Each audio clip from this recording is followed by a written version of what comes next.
But butaya me this is me bebo shop de abo mo money carpentry na machiro mu free. Next thing is say yen African there she trim so obi a wabon ni suansa no adwuma. Yeah, even teachers any aban adwuma no akatua say na de mom. Ebi gi 2000 a month. But so wo nsa no adwuma ubenya yeden. Abro. Open it up and finally explore everything that you thought you could never do before. Even when you feel low, you can still go. Even when you feel slow, you can still.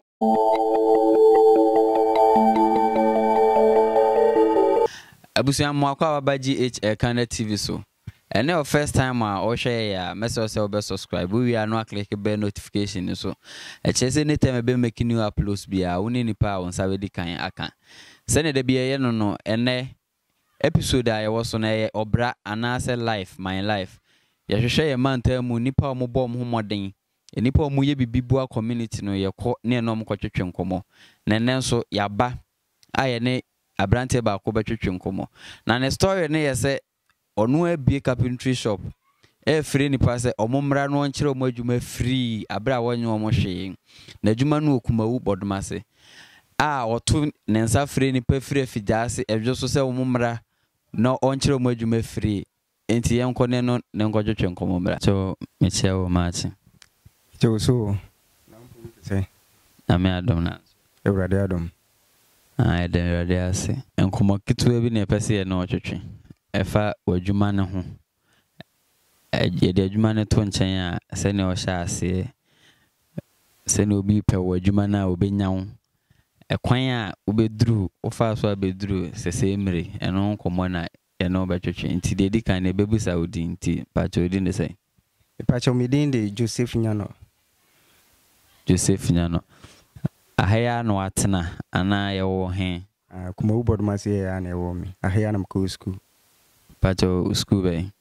mi wie to bus mi ko Roman na mi ko wie to bus pacho wie watu aso me pacho mi sa wie school CTI Catholic Technical School Bokrum nti school ho na esi ana se yo fo ho na esi be pole de mi nya ma adwin se me to aso nya wa adwin se to aso ampa pacho na CTI ho na woodworks ho na akoye ya na se de ade adwuma no mi wie school 2002 which is getting to 20 years mi wie school no na se sikasema me de be ko SS no na bini ho timi ya madwin se mesua adwuma ti de kan mesua roofing na me se sua furniture ka ho ti drum rebe na me hwese ne wiase ni si kono a twase me nya set na me ne yede itachi mai ti me pon me ho na me se no na to schools me ko CTI sa tam na kufuo ye no 4 years no me ko CTI 4 years we kan nti chemu a uwi Jesus no na wa usua adwuma wie esa ko sua misua roofing ni wie na misua sua furniture wie asa na misa ko master adwuma no asa kan di school am ko woodwork ko carpentry and joinery esa de touch adwuma no nese carpentry no any roofing no usua ne me no it take how many years roofing it take almost 6 years na furniture so take 3 years na school no so 4 years nti o kan nyina bomo na almost be 15 years there me de nyina usua adwuma wow enemre mo bi we school a na se ka se onsua adwuma na anase oku school mpone ka se won pensa no adwuma na emrante ayaba ya ye twetwe ho wo hwe obi a wi Jesus a watimi asua adwuma mre tintin we nyina sana osa to school so akopeset nyesa e de o mo no ansa na beto ase ka se ka bibi kire obi anase ka bibi kire akora bia na abrante a wasiso efa adwuma sua ho a afuto be na de beto na ansa na beto aso afuto a me de betu obi o pese osu ensa na adwuma na se obi onya nwuram se ensa na adwuma de eboa because self employment one na ye adwuma na hu ni ya even teachers any aban adwuma no akatua se na de mom ebi gi 2000 a month be se wo wonsa na adwuma obenya ye den abro na even we so enkoye sa ban waketua maya na obi bia ni nyina so obemu adwuma a wo ye no ye den aye kama na first thing is say yen Africa na ye da she etrim so obi a wabon ni suansa no adwuma be wo other countries nti say Europe na yina entisa ko sense no adwuma no mo ani giye no ho mo chen school ube wie school ukra set ubi okro ube wie ukra de no kra ka so nya practicals no onye de onim ensa no adwuma nso de ubi antimi nyim frunsem u a wode wa de de eko nti sa no adwuma de ubi obeka sensa no adwuma me ansa no adwuma me de akọ school awie o me de asime dan makot me de bia tomeka enti me yese brama brewa babu mu ansa no adwuma no me bebie shop wa Kumase na me yem adwuma mo beto aso sene o kan abrante ni twetwe nkomo ye abrante bi a owie JSS no no asua na adwuma osua adwuma wi almost 10 to 13 odi sua adwuma no owie na bamu amu e no de akọ school asa akọ certificate e de aba ye nto aso mfiri baabi aka se o de nsa no adwuma asi udan e de atoka ye nya ne nte ampaka ne de esi enimu ho na eba ne sen school no unya challenges bi wom se na unza achase na aka se Ghana de esensa no adwuma obi a wabon ne suansa no adwuma but se nipa ni bia bia ni amia hu se enye sa na te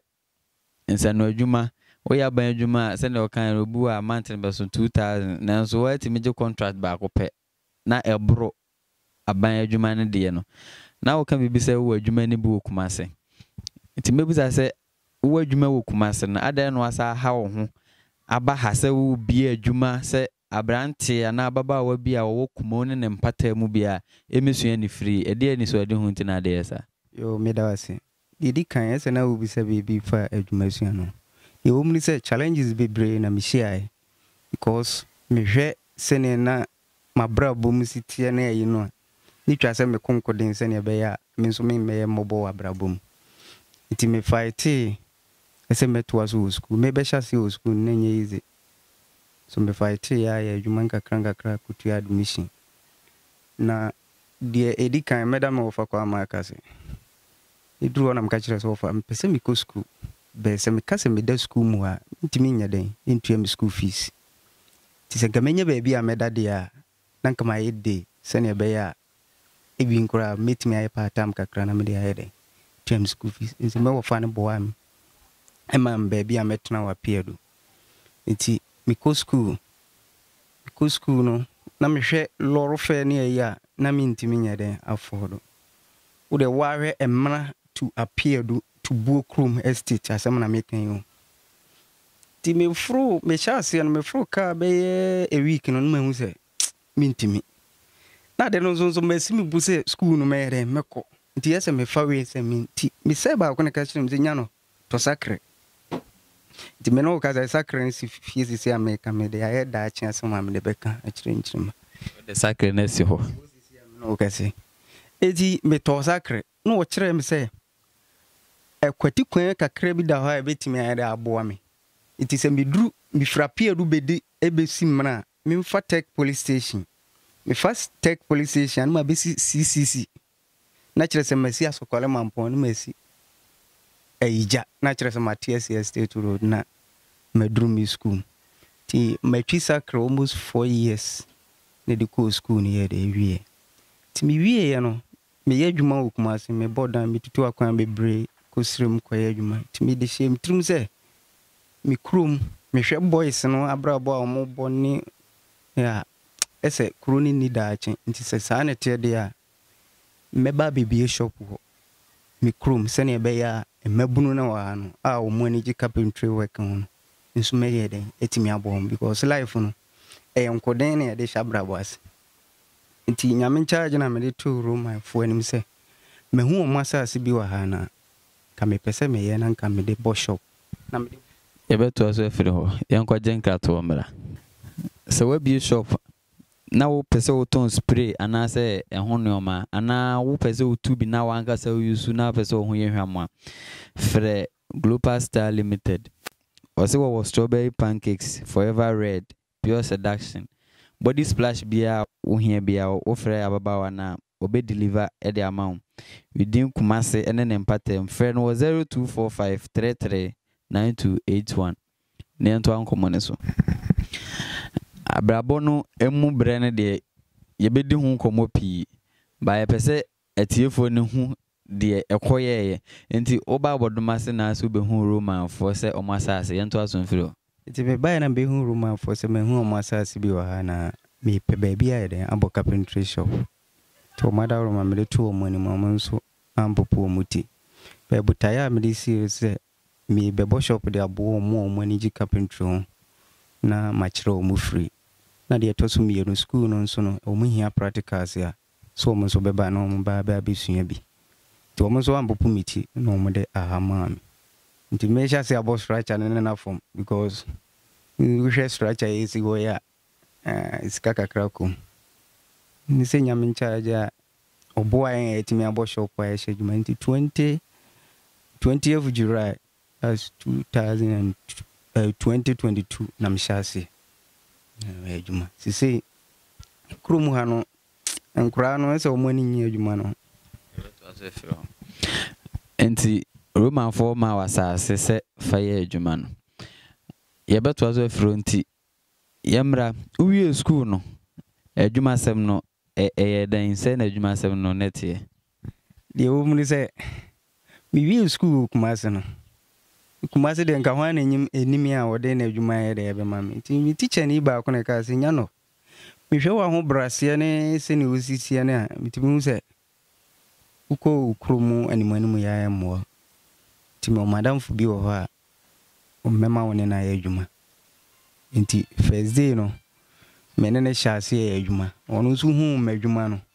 eto aso a ma menene ya adwuma nti within be 4 years ni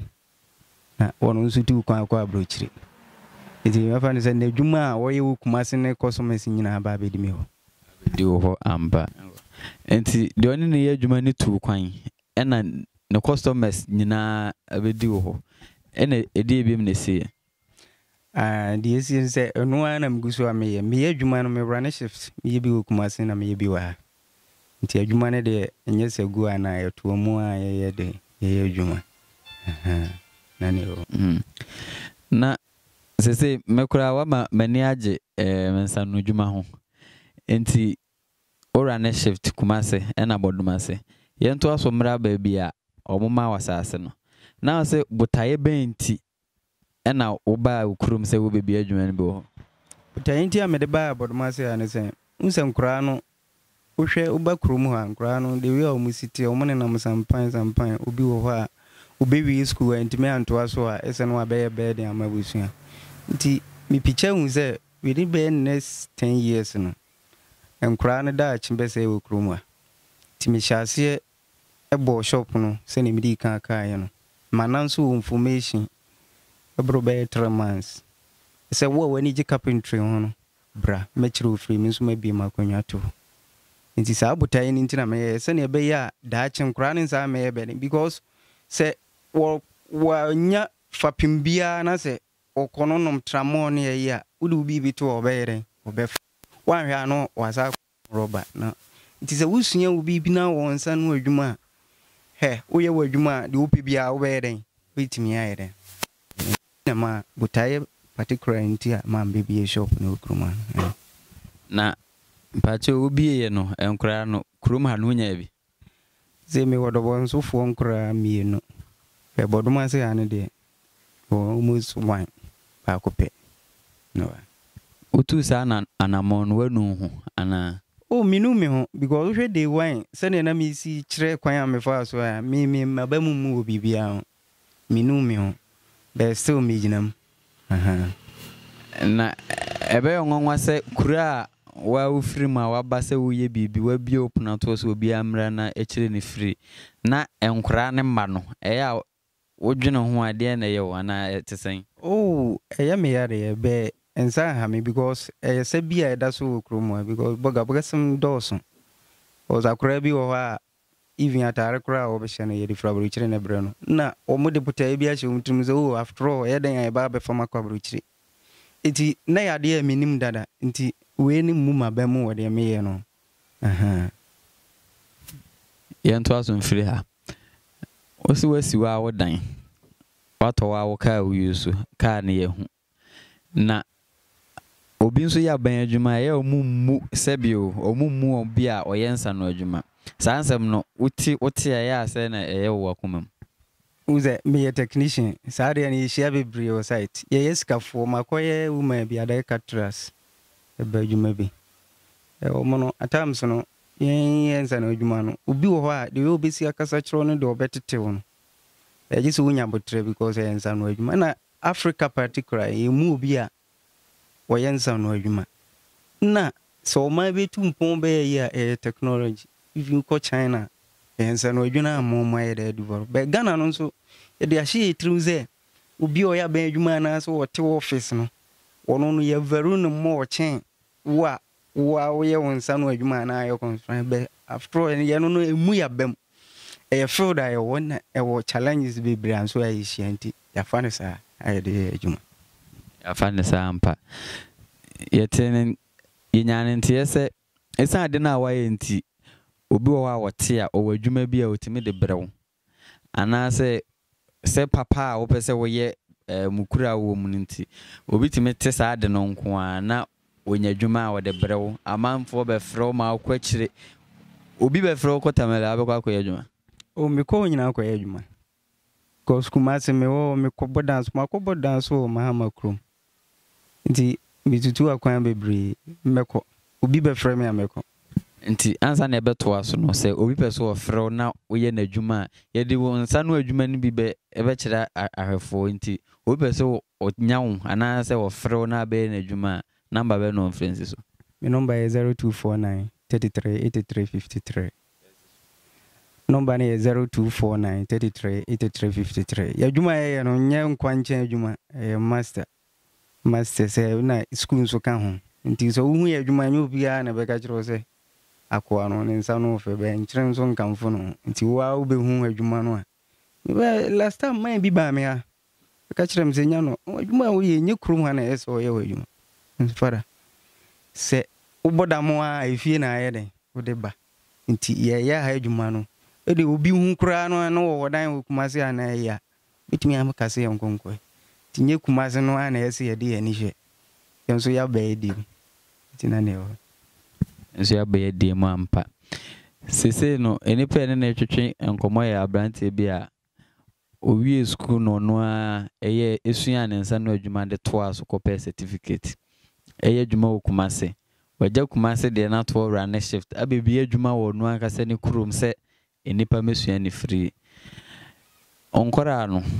tese also ebi free krofofro so na eba omo baaye no omo te hen me ne ba connect de na maame cause na wo for de ne be share me za se me mfa kra na me nkyere na adwuma ba konso wo kobo stake na ntime fans no free school ba no ayede ba na de wo krom ande ono an so tini fia ono de bia wo yeden oba adwuma tina ne won ade a waye ya se enipa ni behwe a enim se be hye nipa ni bebre nkunan ebi se obi o besua adwuma free no asa age no asa atena wo angasa wo fie sa ma na duane no metimo se enipa te sa asemo ya ebetwe ndo ma bro odo number 2 dwa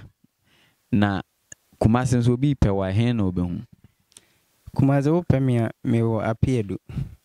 na metie be o frame me number we a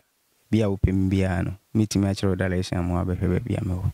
ye ba ye hu signboard bia esi anim ho enim se enne ye wadwuma ne din ti wa bebo adwuma ne din na enwuma a wo ye no ya ka bi ebi nso ho asem na ye de nkomo no esi adwuma no ni din the rejected stone woodwork training center wo de batwi mu o se obo abantofo ato atwe no ebe yetwe ase wo titu